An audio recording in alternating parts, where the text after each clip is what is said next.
Welcome to Samba Samba. Enjoy the video.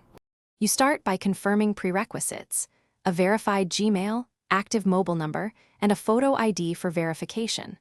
Open Google Pay and sign in with your Gmail. Once done, grant SMS and calls permissions so BankLink can be verified. Make sure your phone number matches the one registered with your bank. Then, pick Add Bank Account and select the Use UPI or Link via mobile number option to proceed without an ATM card. This begins the secure, mobile-based verification sequence. Next, choose your bank from the displayed list and enter the mobile number registered with that account.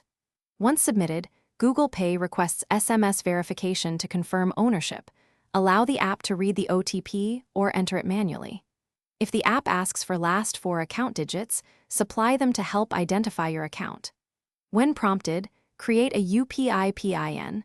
Some banks let you set this via OTP without an ATM card. Follow the on-screen OTP flow to complete the PIN setup. To finish, run a small test transaction. Send or request a rupee amount to confirm payments work and your UPI PIN is active. If your bank does not appear, contact the bank to ensure your mobile is registered for banking services or use their virtual account/UPI alternative. If verification fails, re-register your mobile with the bank, reinstall Google Pay, and retry. Make sure you have your ID, registered mobile, and OTP access. This usually resolves most linking issues quickly. Thanks for watching. Consider subscribing if we helped you.